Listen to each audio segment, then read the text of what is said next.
नमस्कार साथियों, स्वागत करते हैं आप लोगों का आपके अपने चैनल बीएसए ट्रिकी क्लासेस में।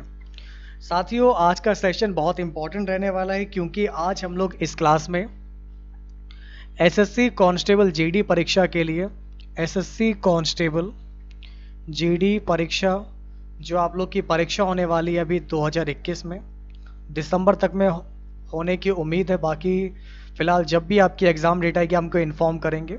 अभी मान के चलिए कि दिसंबर तक आपका पेपर हो सकता है जीडी वाला। ओके, और मैं आप लोगों के लिए आज की डेट में जो है 11 मार्च 2019 का पेपर लेकर आया दोस्तों। और ये पेपर हमारा रहेगा शिफ्ट 3 का है क्योंकि 4 बजे पेपर हुआ था ये वाला। तो ये वाला जो पेपर शिफ्ट 3 का है क्योंकि ये जो पेपर मेरे सामने पड़ा हुआ है ये 4 बजे शुरू हुआ था, 5:30 बजे शाम के टाइम में ख़त्म हुआ था। ठीक है, तो इस पेपर में आए हुए तमाम हम लोग मैथ के, रीजनिंग के, जीके के, हिंदी के जितने भी सेलेक्टेड और इम्पॉर्टेंट क्वेश्चन होंगे 1 बाय 1 करके आप लोगों के साथ डिस्कस करेंगे। तो इससे पहले क्लास को शुरू करें, आप लोगों से मेरा निवेदन है कि वीडियो को लाइक कीजिएगा, सभी लोग क्लास को शेयर कीजिएगा जिससे कि बाकी सभी लोग आप लोग की क्लास से जुड़ पाए। तो आइए दोस्तों शुरू करते हैं आज की अपनी इस क्लास को। जय बीएसए क्लास, और करते हैं आज की क्लास की शुरुआत। तो आज का सबसे पहला सवाल आपके सामने आपको क्या दिया गया है, इसको देखिए।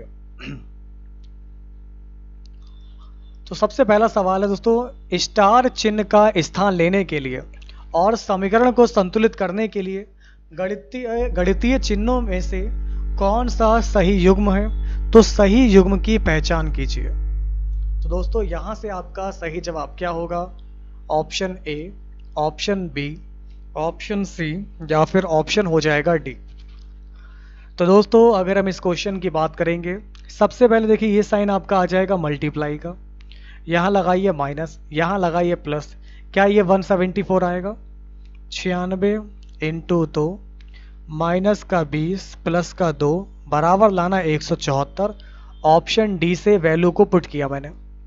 6 दूनी 12, 9 दूनी 18, तो 18 12 192 आ जाएगा दोस्तों। ये माइनस 20 है, प्लस का 2 है, तो पहले जोड़ देंगे 192 और 2 194 होगा, और 194 में से 20 जाएगा तो बचेगा 174 बराबर 174।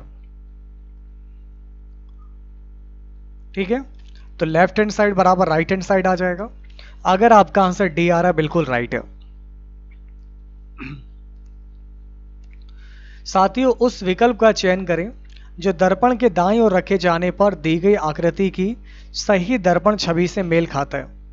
तो आपका सही जवाब क्या होगा? देखिए दोस्तों एस बना हुआ है आपका, ये एस। तो शीशे में आप लोग देखेंगे तो इस तरीके से आपका बन के आ जाएगा। यहां पर सभी लोग यहां पर ध्यान दीजिए दोस्तों, ऐसा कुछ एस बन के आपका दोस्तों यहां पर आ जाएगा इस तरीके से। ये हो नहीं सकता, सीधा होगा नहीं, तिरछा होगा नहीं, बचा क्या आपके पास? ये वाला ऑप्शन। तो यहां से दोस्तों हमारा सही जवाब क्या होगा? ये एस कुछ इस प्रकार से बनेगा जैसा विकल्प बी में आप लोग को दिया गया है।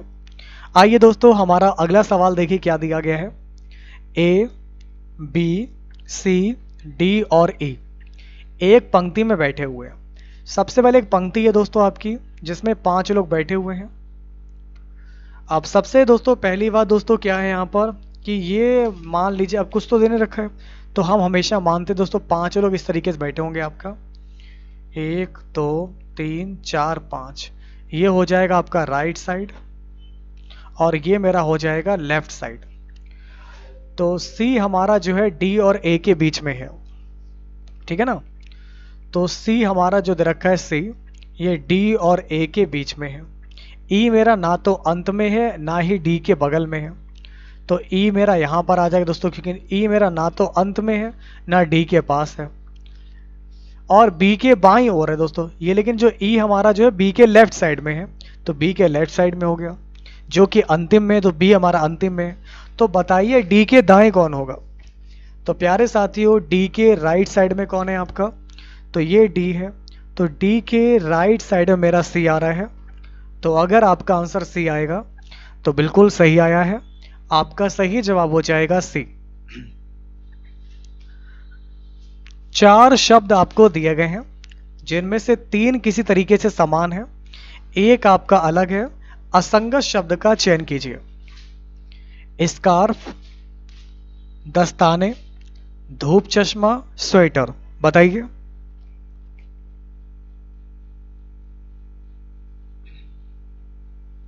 देखिए, स्कार्फ, दस्ताने, स्वेटर ये सब सर्दी में पहने जाने वाले वस्त्र हैं। धूप चश्मा गर्मी में लगाया जाता है, जो कि सबसे अलग भी है। तो सन ग्लासेस आपका अलग हो जाएगा। दोस्तों, नेक्स्ट क्वेश्चन आप लोग के सामने आपको दिया गया है, इसको देखिए। प्यारे मित्रों, अगला क्वेश्चन आप लोग के सामने आपको दिया गया है। 4 विकल्प आपको दिए गए हैं जिनमें से 3 किसी तरीके से समान है, एक आपका अलग है। तो यहां से आपका करेक्ट आंसर क्या होगा, इसको बताइए।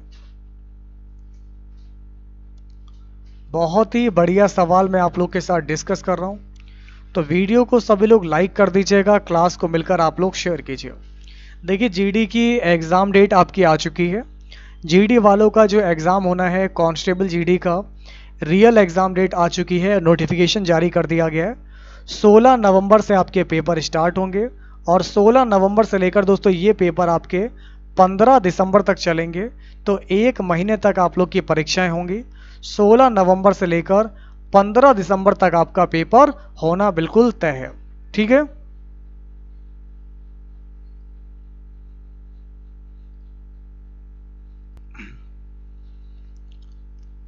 चलिए, फिलहाल दोस्तों एग्जाम डेट आ चुकी है, सभी को इन्फॉर्म कर दीजिएगा कि भाई एसएससी जीडी का एग्जाम डेट आ गई है। तो आपका पेपर जो होगा यहाँ से ये होगा 16 नवंबर से। चलिए प्यारे साथियों, अब हम लोग इस क्वेश्चन को लगाएंगे। तो आप लोग मुझे बताइए 97, 199, 167, 135। तो यहाँ पर आपका करेक्ट आंसर क्या होगा, चलिए बताइए। तो प्यारे साथियों, यहाँ पर आपका सही जवाब क्या होगा, जैसा कि आप देख पा रहे होंगे 97, 199, 167 ये तीनों मेरे प्राइम नंबर हैं, ये हमारे प्राइम नंबर हैं। 135 हमारा जो है भाज्य संख्या है, ये प्राइम नंबर नहीं है। तो ऐसे में दोस्तों हमारा सही जवाब क्या होगा, 135। अगला क्वेश्चन आप लोगों के सामने आपको दिया गया है, इसको बताइए। दिए गए विकल्पों में से लुप्त संख्या ज्ञात कीजिए। दिए गए विकल्पों में से लुप्त संख्या ज्ञात कीजिए। तो साथियों आप लोग मुझे बताइए यहाँ पर आपका करेक्ट आंसर क्या होगा। दिए गए विकल्पों में से लुप्त संख्या ज्ञात कीजिए। 81 हमारा 9 का स्क्वायर, 100 हमारा 10 का स्क्वायर, 121 हमारा 11 का स्क्वायर। तो आगे आपका आएगा 9, 10, 11, 12। ओके। तो प्यारे साथियों, अगर हम इस क्वेश्चन की बात करेंगे तो यहाँ पर हमारा सही जवाब क्या होगा, तो बिल्कुल आप सभी लोगों ने सही बताया है। यहाँ से आपका राइट आंसर क्या होगा, हाँ, तो 12 का स्क्वायर हो जाएगा 144। दोस्तों अगला क्वेश्चन आप लोग के सामने आपको दिया गया है, इसको बताइए। ठीक है ना। चलिए अब आप लोग दोस्तों यहां पर बताइए इसका सही जवाब क्या होगा।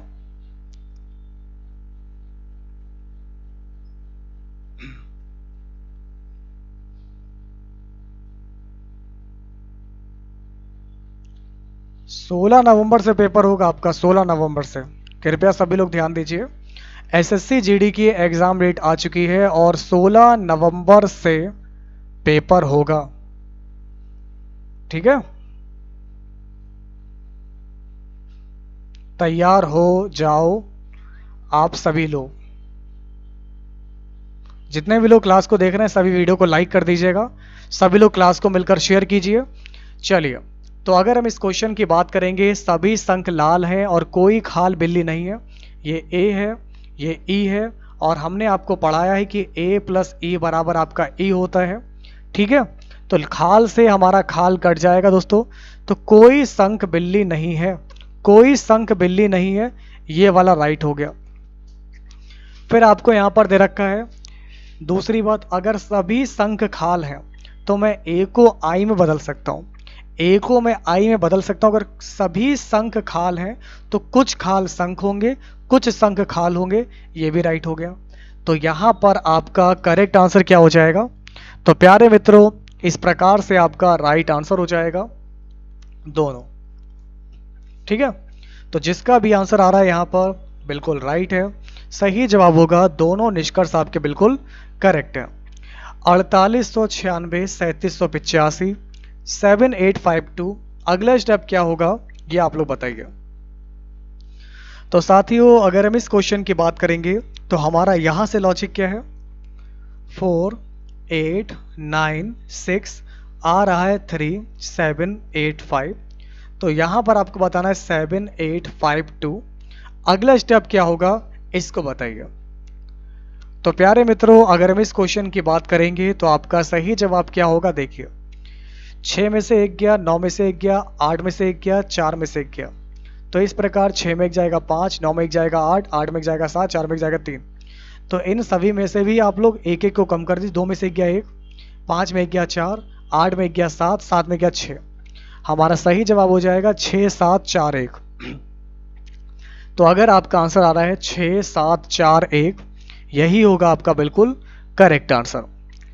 अब आपका अगला क्वेश्चन दे रखा है कि उस विकल्प का चयन करें जो सही रूप में रिक्त स्थान की पूर्ति करते हुए श्रृंखला को पूरा करेगा। -1 2 7, यहाँ पर क्या आएगा, फिर आपको दे रखा है 23, फिर आपको दे रखा है 34। तो दोस्तों पहले मैंने क्या किया, यहाँ पर मैंने 3 जोड़ दिया, 2 आ गया। फिर मैंने दोस्तों क्या किया, यहाँ पर सभी लोग ध्यान दीजिए, मैंने 5 जोड़ा, 2 और 5 7 आ जाएगा, 3 2 5। अब 5 2 7 जोड़ेंगे तो 7 और 7 14 आ जाएगा। अब 14 में 9 जोड़ेंगे तो 23 आ जाएगा।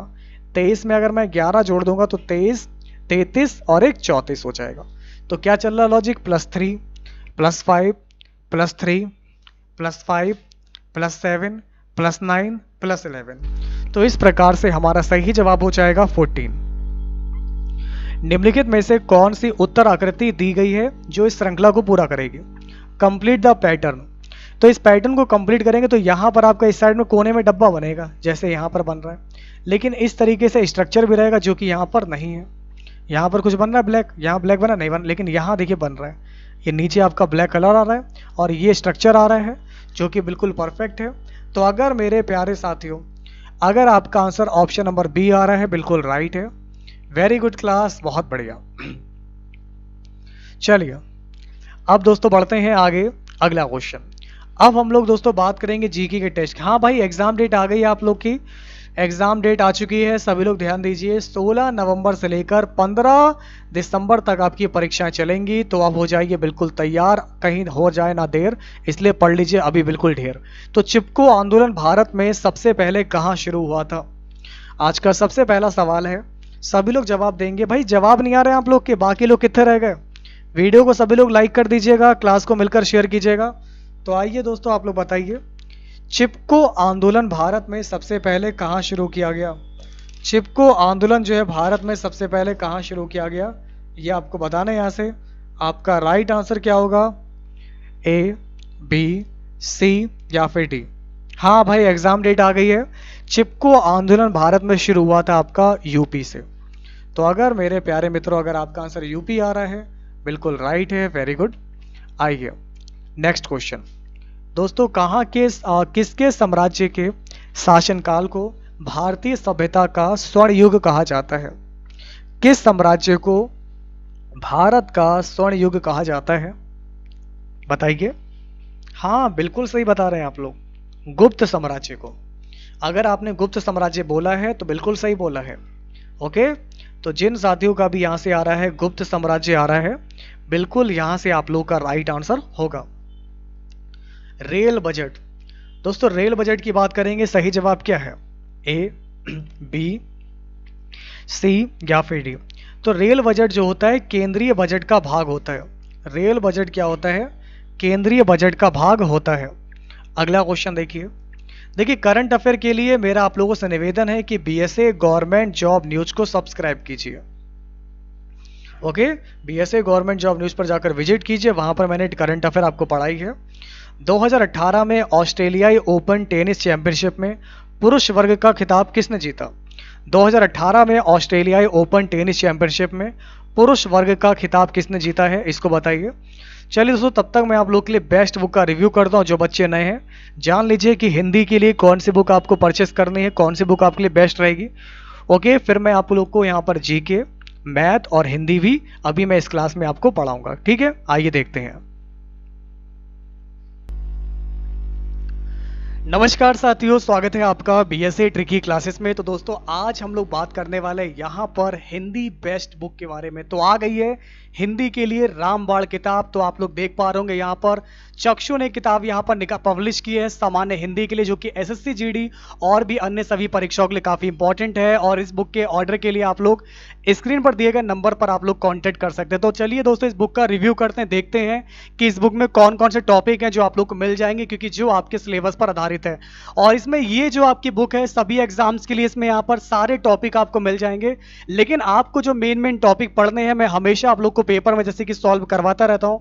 आपके एग्जाम में जो है संधि से रिलेटेड क्वेश्चन आप लोग के आते हैं। इसके अलावा आपके एग्जाम में अनेकार्थक शब्द हो गया, वाक्यांश के लिए एक शब्द हो गया, इससे रिलेटेड बहुत सारे क्वेश्चन आपके बनते हैं। बाकी लोकोक्ति, मुहावरे ये आपके सिलेबस में है। बर्तनी अशुद्धियां, पर्यायवाची शब्द, विलोम शब्द, और आपके एग्जाम में कई सारी अशुद्धियां आती हैं, जैसे कि ये क्वेश्चन आपके वाक्यगत अशुद्धियां, ये बहुत सारे क्वेश्चन बनते हैं जिसमें संज्ञा संबंधी, लिंग संबंधी, सबसे ज्यादा आपकी एरर आती है कारक संबंधी।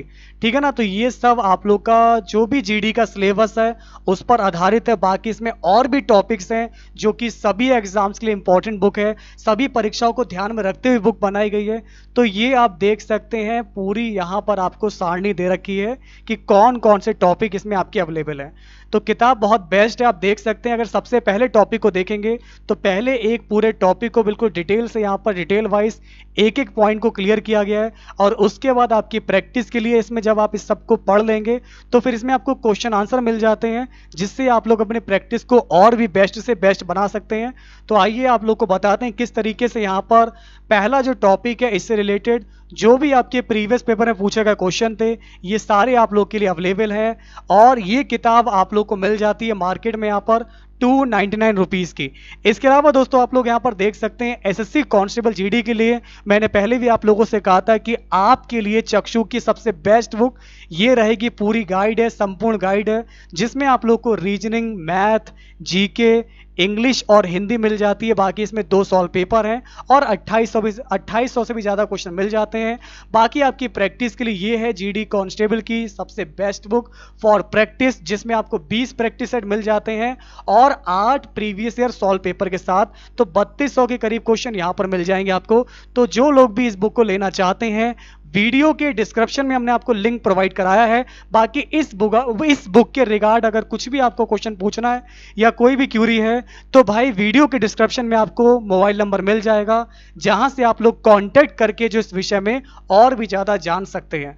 ओके, तो जरूर बुक लीजिएगा, बुक आप सबके लिए बहुत बेस्ट रहेगी। आप सभी का देखने के लिए बहुत बहुत धन्यवाद। आइए दोस्तों, यहाँ पर मैं आप लोगों के साथ डिस्कस कर रहा था कि 2018 में ऑस्ट्रेलिया ओपन टेनिस चैंपियनशिप का पुरुष वर्ग का खिताब जो है किसने जीता है। तो यहाँ पर हमारा सही जवाब क्या होगा, सभी लोग यहाँ पर ध्यान देंगे। बहुत ही इंपॉर्टेंट क्वेश्चन है और करंट अफेयर, देखिए करंट अफेयर का क्वेश्चन है। और मैंने बीएसए गवर्नमेंट जॉब न्यूज़ पर बहुत ही इंपॉर्टेंट जितने भी खिताब हुए हैं, जो चारों आपके होते हैं दोस्तों, ऑस्ट्रेलियन ओपन होता है आप लोग का और भी फ्रेंच ओपन खिताब होता है, ठीक है ना। तो ये सब आप लोग को पता होना चाहिए। तो जिसका भी आंसर आ रहा है रोजर फेडरर, बिल्कुल आपका जवाब सही होगा, रोजर फेडरर होगा इसका बिल्कुल करेक्ट आंसर। दोस्तों भारतीय रिजर्व बैंक की स्थापना किस साल हुई थी। आरबीआई की स्थापना कब हुई थी दोस्तों। आरबीआई की स्थापना हुई थी 1935 में और 1 जनवरी 1949 को ये नेशनलाइज्ड हुई थी, लेकिन स्थापना कब हुई थी 1935 में। इसका मुख्यालय मुंबई में है। इसका दोस्तों हेडक्वार्टर कहां पर है, इसका हेडक्वार्टर है मुंबई में। दोस्तों अब आप बताइए बंगाली के लिए साहित्य अकादमी पुरस्कार 2017 के विजेता कौन है। हाँ, तो अगर आपने चूज किया है अफसर अहमद तो हमारा सही जवाब हो जाएगा अफसर अहमद। नेक्स्ट क्वेश्चन देखिए, विश्व की सबसे गहरी झील कौन सी है। दुनिया की सबसे गहरी झील कौन सी है। तो आइए मेरे प्यारे मित्रों बताइए दुनिया की सबसे गहरी झील कौन सी है। तो ये है बैकाल झील। दुनिया की सबसे गहरी झील कौन सी है, बैकाल झील है। चलिए अगला सवाल बताइए, छिमीदार या फलीदार पौधे जो है किसकी उपस्थिति से मिट्टी की पूर्ति करते हैं। छिमीदार फलीदार पौधे किसकी उपस्थिति से मिट्टी की पूर्ति करते हैं? तो यहाँ पर आपका राइट आंसर क्या हो जाएगा? तो प्यारे मित्रों, सही जवाब हो जाएगा आपका राइजोबियम। तो जिनका भी आंसर आ रहा है राइजोबियम आ रहा है, बिल्कुल राइट है। आपका सही जवाब हो जाएगा राइजोबियम। ठीक है, नेक्स्ट क्वेश्चन आप लोग के सामने आपको दिया गया है, इसको बताइए। रोग पैदा करने वाले सूक्ष्म जीवों को नष्ट करने और दूध की वैधता को बढ़ाने के लिए, दोस्तों रोग पैदा करने वाले सूक्ष्म जीवों को नष्ट करने और दूध की वैधता को बढ़ाने के लिए किस प्रक्रिया का उपयोग किया जाता है? तो आपका सही जवाब हो जाएगा पाश्चराइजेशन। ठीक है, तो यहां पर आपका सही जवाब क्या होगा? पाश्चराइजेशन। चलिए अगला सवाल बताइए।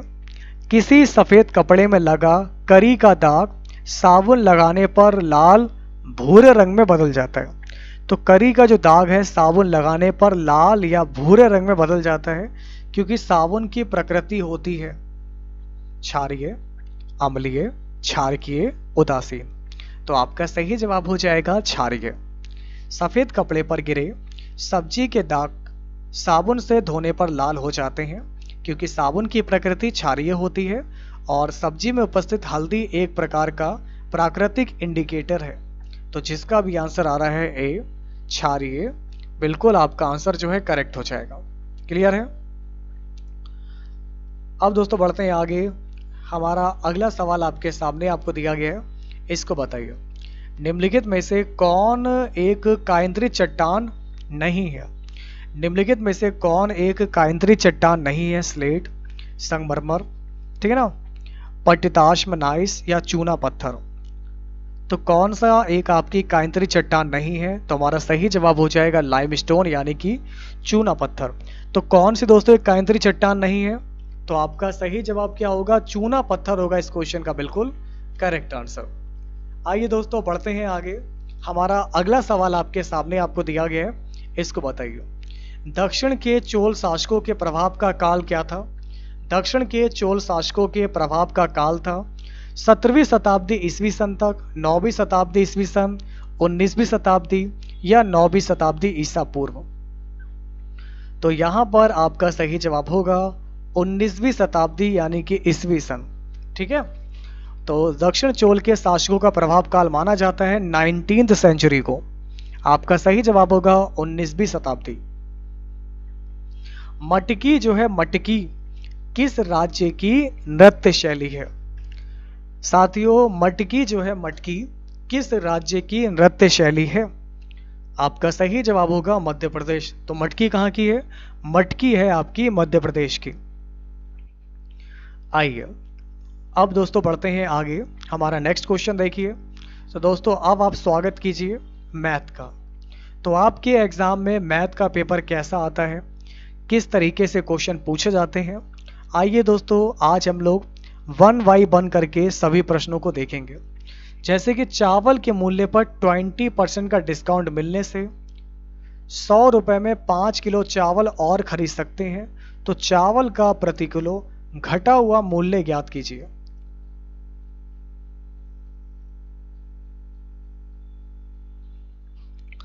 तो हमें निकालना है चावल का प्रति किलो घटा हुआ मूल्य क्या होगा। तो प्यारे साथियों इस क्वेश्चन की बात करेंगे तो देखिए आपको बताते हैं यहां पर चावल का प्रति किलो घटा हुआ मूल्य बराबर आपका क्या हो जाएगा। देखिए भाई 20% का मिला है डिस्काउंट, तो लिखेंगे 20/100 और 100 रुपए में 5 किलो चावल ज्यादा आ जाते हैं। सॉल्व कर लीजिए। 20 पंजे 100, 55 25 चौक 100, सही जवाब होगा 4 रुपए। क्लियर है? तो बिल्कुल ध्यान दीजिएगा, सही जवाब होगा आपका 4 रुपए। तो जिन दोस्तों का भी आंसर 4 रुपए आ रहा है बिल्कुल आपका आंसर परफेक्ट होगा। दोस्तों नेक्स्ट क्वेश्चन देखिए क्या दिया गया है। ए और बी मिलकर एक काम को 40 दिन में पूरा कर सकते हैं। ए और बी मिलकर एक काम को 40 दिन में पूरा कर सकते हैं। उन्होंने 30 दिनों तक एक साथ काम किया और फिर बी ने काम छोड़ दिया। शेष काम ए ने अगले 22 दिनों में पूरा किया। ए अकेले कितने दिनों में उस काम को पूरा कर सकता है, यह आपको बताना है। तो दोस्तों आप सभी को यहाँ पर ये निकालना है कि ए अकेला जो है दोस्तों उस काम को कितने दिनों में पूरा कर सकता है। 88 दिन में, 48 दिन में, 40 दिन में, या फिर आपका हो जाएगा 30 दिन में। तो सवाल बहुत ही रोमांचक है, बहुत ही इंपॉर्टेंट है। तो आइए दोस्तों देखते हैं सही जवाब क्या होगा। सबसे पहले आपने देखा कि 40 दिन में पूरा कर सकते हैं, तो 30 दिनों में कितना काम कर लिया होगा? तो 30 दिन में मेरा 3/4 काम हो गया होगा। तो इसका मतलब साफ है कि a प्लस बी ने 30 दिनों में हमारा 3/4 काम पूरा कर लिया होगा। अब बचा है 1/4 काम, जो कौन करता है? तो जो शेष काम है आपका वो ए करता है आपका अगले 22 दिनों में। हम निकालेंगे दोनों की क्षमता, 0 0 काट दिया, 3 धाम 30, 2 पंजे 10, 2 एकम 2, 2 एकम 2, ये होगा 5a प्लस का 5b, इधर आ जाएगा 11a, 11 में से 5 जाएगा, 6 5 11, तो 6a बराबर आ जाएगा 5b, तो a बटे b आ जाएगा 5/6। ओके, तो a बटे b आ जाएगा 5/6। अब चूंकि आपको दे रखा है कि a और b मिलकर एक काम को 40 दिन में करते हैं, एक काम को 40 दिन में करते हैं a और b, जिनकी क्षमता हो जाएगी 6 और 5 11। अब ये काम करना किसको है? a को अकेले करना है। तो a अकेले इस काम को कितने में करेगा? a की क्षमता 5 है, 5 से करेंगे डिवाइड, तो 5 अट्ठे 40, 11 अट्ठे 88। तो यानी कि दोस्तों अगर हम बात करें इस क्वेश्चन की, a अकेले इस काम को कितने दिनों में करेगा? तो a अकेले इस काम को करेगा आपका 88 दिनों में। ठीक है ना? बस आपको क्या करना है, सबसे पहला काम है आप रेशियो निकालेंगे। फिर तो मैंने ये चीज आपको बहुत बार सिखा रखी है, और ये आपका है MDH। ओके, तो MDH फॉर्मूला लगाएंगे, रेशियो निकालेंगे, फिर वैल्यू पुट करेंगे, डायरेक्ट आंसर आ जाएगा। कॉलेज में लड़कों और लड़कियों की संख्या का अनुपात दे रखा है 6:7। तो कॉलेज में जो लड़के हैं और जो लड़कियां हैं, लड़के दे रखे हैं 6x, लड़कियां दे रखी हैं 7x। इसके अलावा लड़कों और लड़कियों की संख्या में वृद्धि होती है, प्रतिशत वृद्धि। लड़कों की संख्या बढ़ती है 20% और लड़कियों की संख्या दोस्तों बढ़ती है यहां से 10%। तो नया अनुपात कितना होगा? तो 12 छंग 72, देखिए 0 0 मैंने काट दिया, 12 छंग 72, 11 सत्ते 77। तो इस प्रकार जो नया हमारा जो अनुपात प्राप्त होगा ये होगा 72:77। तो भाई लड़के और लड़कियों की संख्या में जो नया वाला जो अनुपात प्राप्त होगा ये होगा 72:77। बात समझ में आ रही है आप लोग को? चलिए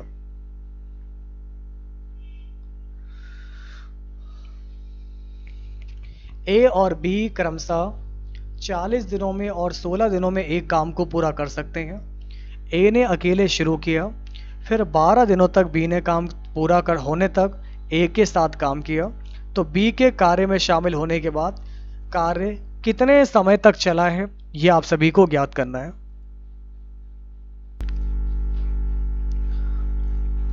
अब देखिए दोस्तों आपको क्या दिया गया, जैसे कि सबसे पहले आपको दिया गया ए और दूसरा दे रखा है बी।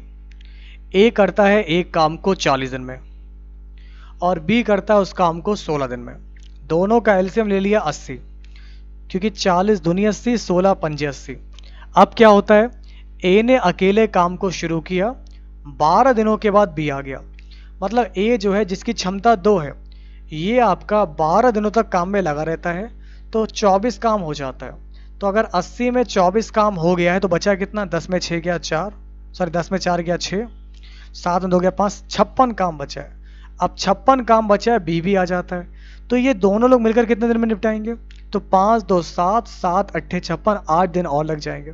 तो बी के काम में शामिल होने के बाद काम कितने समय तक चला? तो जब आपका बी आ गया तो काम मेरा 7 की स्पीड से पूरा हुआ, 56 काम बचा था, तो इस काम को पूरा करने में सिर्फ 8 दिनों का समय लगा। यही पूछ रहा है कि बी के काम में शामिल होने के बाद काम करने में कितना समय लगा। तो आपका राइट आंसर हो जाएगा 8 दिन होगा इस क्वेश्चन का बिल्कुल right answer. Very good class, बहुत बढ़िया।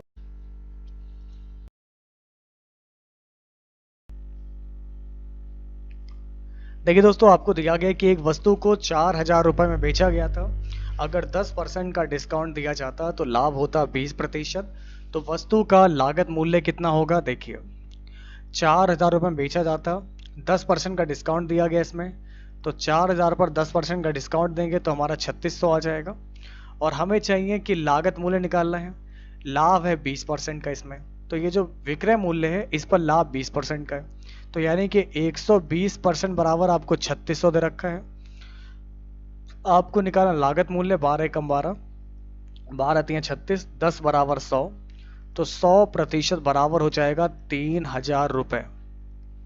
ठीक है, तो ऐसे में आपका सही जवाब क्या होगा? तो ये होगा आपका 3,000 रुपये। अब दोस्तों हमारा नेक्स्ट क्वेश्चन आपके सामने है, आप लोग यहाँ पर ध्यान से देखिए।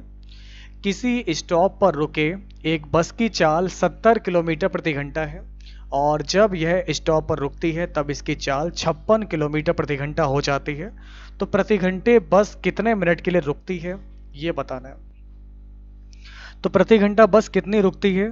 तो देखिए दोस्तों, पहले बस की चाल, बिना रुके बस की चाल है 70, रुकने के साथ बस की चाल है 56, नीचे आता बिना रुके चाल जो कि 70 है, इंटू 60, क्यों मिनट बताना इसलिए 60 से मल्टीप्लाई कर दी। ठीक है, तो यहाँ पर आपका कितना हो जाएगा? देखिए, 10 में से 6 गया 4, 6 में से 5 गया 14 बटे 70, इंटू दे रखा है 60। ठीक है ना, 0 0 काट दिया, 7 दूनी 14, 6 दूनी 12, तो हमारा यहाँ पर सही जवाब कितना हो जाएगा? 12 मिनट होगा इसका बिल्कुल करेक्ट आंसर। तो जिनका भी आंसर 12 मिनट आ रहा है बिल्कुल राइट है। अब देखिए आपका अगला सवाल, देखिए क्या है, 31, 25, 17, 23, 45, 59, हमें निकालना है इसका माध्य का। माध्य के माध्य का बात एक ही है। ओके, हमें निकालना है इसका, यहाँ से माध्य का निकाल लें। माध्य का मतलब होता है मीडियन माध्य का। तो सबसे पहले आप इसको लिखोगे आरोही क्रम में। ठीक है, लिखिए आरोही क्रम में। सबसे पहले आपको 17 दे रखा है, 17 के बाद आप लोग का 23 है, फिर आपका 25 दे रखा है, 31 है, 45 है, 59 है। देख पा रहे हैं आप लोग? अब आरोही क्रम में लिख लिया। अब माध्यक में दोस्तों क्या होता है, कितने पद हैं? 1 2 3 4 5 6, तो भाई पद 6 है, यानी कि सम संख्या है हमारी जो कि 6 है। तो इसलिए दोस्तों इसका माध्यक होगा इन दोनों का योगफल बटे 2। तो 25 प्लस 31 बटे 2 कितना हो जाएगा? 5 और 1 6, और 3 2 5 बटे 2, 2 दूनी 4, 1 बचा 2 अट्ठे 16। तो यानी कि दोस्तों इसकी माध्यक या माध्यक या मीडियन कितना हो जाएगा? तो इसकी वैल्यू आ जाएगी 28 आ जाएगी। ठीक है, समझ में आ रहा है आपको? तो अगर आपका आंसर 28 है, बिल्कुल राइट बताया आप सभी लोगों ने। इसके बाद दोस्तों बढ़ते हैं आगे, और अब देखिए मैथ के बाद आएगी हिंदी। तो हिंदी में किस तरीके से क्वेश्चन आप लोग की परीक्षा में पूछे जाने वाले हैं, कैसे क्वेश्चन पूछे गए थे आपके इस पेपर में, आप लोग खुद देखिए, समझिए कि आपको क्या पढ़ना है, किस तरीके से आपको तैयारी करनी है। ज़्यादा नहीं पढ़ना है, लेकिन हाँ पढ़े वही जो एग्जाम में आए। नेक्स्ट क्वेश्चन, व्यर्थ खर्च करने वाला एक शब्द में उत्तर दीजिए। देखिए, जो व्यर्थ का खर्चा करता है उसको बोलते हैं अपव्ययी। क्या बोलते हैं? अपव्ययी। ठीक है ना, अपव्ययी मतलब होता है व्यर्थ का खर्चा करना। खर्चीला मतलब क्या होता है? ज्यादा खर्च करने वाला। मितव्ययी कम खर्च करने वाला। व्यापारी व्यापार करने वाला। ठीक है, तो राइट आंसर आपका डी होगा। शरण में आए व्यक्ति की सुरक्षा करनी चाहिए। तो शरण में आए, ये जो शब्द हमने बोला है शरण में आए, एक शब्द में बताइए क्या आ सकता है? शरण प्रिय, शरण मुक्त, आरक्षित, शरणागत। देखिए लगा ना, शरण प्लस आगत, शरण प्लस आगत। शरण में आगत मतलब आने वाला, शरण में आगत मतलब आने वाला, शरणागत। नेक्स्ट क्वेश्चन, हाथ मलते रह जाना मुहावरे का सही अर्थ बताइए। दोस्तों हाथ मलते रह जाना का मतलब होता है पछताना। ठीक है ना, तो यहां पर आपका क्या होगा? हाथ मलते रह जाने का मतलब होता है पछताना। ओके, चलिए अगला क्वेश्चन देखिए क्या दिया गया है। रिक्त स्थान को भरिए। मैंने इस काम के लिए अधिकारियों से स्वीकृति प्राप्त कर ली है। वांछित, वास्तव, निहित या अस्पष्ट? कौन सी स्वीकृति प्राप्त कर ली है? ये काम करने के लिए। वांछित, ठीक है ना, तो सबसे इसमें परफेक्ट शब्द हो जाएगा वांछित स्वीकृति प्राप्त कर ली है। नक्षत्र कैसे लिखा जाता है प्यारे मित्रों, आप लोग बताइए। सही वर्तनी वाले शब्द का चयन कीजिए।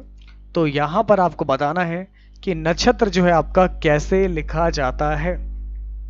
ए बी, देखिए नक्षत्र की बात करेंगे तो ये लिखा जाता है आपका ना, छा से क्षत्रिय वाला छा, त्रा से त्रिशूल वाला त्रा, ये लिखा है नक्षत्र। और ऐसा स्पष्ट रूप से आपको दिख रहा होगा विकल्प ए में। तो अगर आपका आंसर ए है, बहुत बढ़िया, शाबाश। अब देखिए आपका जीडी का जो पेपर है इसमें 5 नंबर का आएगा दोस्तों, एक गद्यांश आएगा। ओके, तो बिल्कुल देखिए नवंबर में आप लोग के एग्जाम शुरू होने वाले हैं, दिसंबर तक चलेंगे, करीब 1 महीने तक परीक्षा चलेगी। 5 नंबर का क्वेश्चन आएगा आपके एग्जाम में, ये गद्य खंड से आएगा। तो शुरुआत होती है इसमें, यहां से शुरू हो रहा है। कई दिन वहां रहने पर मुझे इस साध्वी के बारे में बहुत कुछ मालूम हो गया था। मतलब जब मैं वहां रहा तो वहां रहने पर मुझे इस, जो वहां साध्वी रहती थी, तो इस साध्वी के ब्लैंक के बारे में बहुत कुछ मालूम हो गया। पहले क्या होगा, परिचर्चा, परिक्रमा, परिचर्या या दिनचर्या। तो वहां रह रहे हैं तो उनकी दिनचर्या के बारे में मालूम चल गया कि ये दिनचर्या है साध्वी जी की। तो यहां पर क्या होगा, कई दिन वहां रहने पर मुझे इस साध्वी की, सबसे पहले पर आपका हो जाएगा दिनचर्या के बारे में बहुत कुछ मालूम हो गया। प्रातः काल उनके आश्रम से निरंतर आती हुई तुलसीदास जी के भजनों की स्वर लहरी मेरी सोई हुई आत्मा को कर देती थी। तो मेरी सोई हुई आत्मा को क्या कर देगी, चंचल कर देगी, जागृत कर देगी, उदास कर देगी, विचलित कर देगी। अब सोई आत्मा है तो उसका क्या करेगी, उसने उसको जागृत करेगी, ना चंचल करेगी, ना उदास करेगी, ना विचलित। तो सोई हुई आत्मा को ये जो कबीरदास जी के जो भजनों की स्वर लहरी थी मेरी सोई हुई आत्मा को जागृत कर देती थी। तो दूसरे सवाल का जवाब जागृत आ जाएगा। कई दिनों से मैं रेल पेल व भागम भाग से ब्लैंक वातावरण में आने की बात सोच रहा था। तो भागम भाग से क्या क्या आने की, भागम भाग से दूषित, संलग्न, शांत या प्रभावित। तो यहां पर आपका होगा प्यारे साथियों, कितने दिनों से मैं रेल पेल व भागम भाग से शांत वातावरण में आने की बात सोच रहा था। तो हमें आना है शांत वातावरण में, ठीक है। तो यहां पर आपका क्या आ जाएगा, नंबर 3 पर शांत आ जाएगा। कई दिनों से या कितने दिनों से मैं सोच रहा था रेल पेल भागम भाग भरी जिंदगी से मैं शांत वातावरण में आने की बात सोच रहा था। इस युग में भविष्य के प्रति ब्लैंक हमें जल्दी निर्णय लेने से रोकती रहती है। कौन है जो आपको रोकती है जल्दी निर्णय लेने से भविष्य के प्रति। चौथा सवाल आपके सामने है, क्या लगता है आपको, आशंका, आशा, निश्चिंत या हताशा। तो आशंका कि हो सकता है या नहीं होगा, हो भी पाएगा, नहीं होगा। तो आशंकाएं जो है हमें जल्दी निर्णय लेने से रोकती हैं। तो यहां पर यानी कि दोस्तों चौथे में सही जवाब क्या होगा, इस युग में भविष्य के प्रति आशंका जो है हमें जल्दी निर्णय लेने से रोकती रहती है। फिर भी भीड़ से दूर निकलने की बलवती ब्लैंक किसके मन में रह रहकर नहीं जाग उठती हैं। तो बलवती क्या, तो यहां पर नंबर 5 में क्या आ सकता है, उत्सुकता, इच्छा, लालसा या तृष्णा। फिर भी भीड़ से दूर निकलने की बलवती इच्छा किसके मन में रह रहकर नहीं जाग उठती। भाई सबके मन में उठती है, यहाँ पर इच्छाएं सबकी होती हैं। तो यहां पर आपका हो जाएगा इच्छाएं, तो बलवती इच्छाएं। तो यहां पर आपका क्या होगा, इच्छा हो जाएगा। ठीक है, बात समझ में आ रही है आप लोग को। तो ये है पूरा पैराग्राफ, आप देख सकते हैं कि कई दिन वहां रहने पर मुझे इन साध्वी की दिनचर्या के बारे में बहुत कुछ मालूम हो गया था। प्रातः काल उनके आश्रम से निरंतर आती हुई तुलसीदास जी के भजनों की स्वर लहरी मेरी सोई हुई आत्मा को जागृत कर देती थी। कितने दिनों से मैं रेल पेल व भागम भाग से शांत वातावरण में आने की बात सोच रहा था। इस युग में भविष्य के प्रति आशंका हमें जल्दी निर्णय लेने से रोकती रहती है। फिर भी भीड़ से दूर निकलने की बलवती इच्छा किसके मन में रह रहकर नहीं जाग उठती है। ओके, ये सवाल पूछा है उसने। तो यहां पर ये 5 नंबर हमारे पूरे पक्के हो चुके हैं। अब बढ़ते हैं आगे। अगला क्वेश्चन आपके सामने है, अहंकार से भरा व्यक्ति समाज में कभी आदर नहीं पाता। तो अहंकार से भरे को आप एक शब्द में क्या बोलेंगे? मदांध, मदमुक्त, मदालस, मदपाई। देखिए दोस्तों, मद का मतलब होता है अहंकार, ठीक है ना, समझ रहे हैं आप लोग? बिल्कुल। देखिए मदांध मतलब अहंकार से भरा हुआ, तो अहंकार से भरा हुआ व्यक्ति समाज में कभी आदर नहीं पाता, इसको बोलते हैं मदांध। अंधा है ये, समझता नहीं है, तो यहाँ पर आपका आ जाएगा मदांध। और ये है दोस्तों हमारा आज का अंतिम क्वेश्चन आपके सामने। कलाकार में जन्मजात होती है प्रतिभा, शक्ति, रुचि या विधा? तो दोस्तों जो कलाकार होते हैं उनमें जन्मजात ही प्रतिभा होती है, ठीक है ना। तो यहाँ पर आपका क्या हो जाएगा? तो ये होगा आपका प्रतिभा होगा, प्रतिभा। यानी कि बचपन से उनके अंदर टैलेंट होता है। जो भी कलाकार होते हैं बचपन से उन्हें ईश्वर टैलेंट देकर ही भेजता है। तो जिसका भी आंसर प्रतिभा आ रहा है बिल्कुल राइट है। वेरी गुड, बहुत बढ़िया कर रहे हैं आप सभी लोग। तो जिनका भी आंसर ए आया है बिल्कुल राइट है। तो ये था आज का आपका पूरा पेपर, जिसमें हमने आप लोग के साथ में जीके, मैथ, रीजनिंग और हिंदी के जितने भी इंपॉर्टेंट और सिलेक्टेड क्वेश्चन जो भी आपके पेपर में पूछे गए थे, 1 बाय 1 करके हमने आप लोग के साथ लगभग सभी प्रश्नों को डिस्कस कर लिया है। तो उम्मीद करता हूं कि आज का सेशन आप सभी लोगों को बहुत पसंद आया होगा। क्लास अगर आपको इंपॉर्टेंट लगी हो तो वीडियो को लाइक कीजिएगा, और हाँ, समय से क्लास को देखने के लिए आज ही ज्वाइन कीजिए टेलीग्राम ग्रुप को।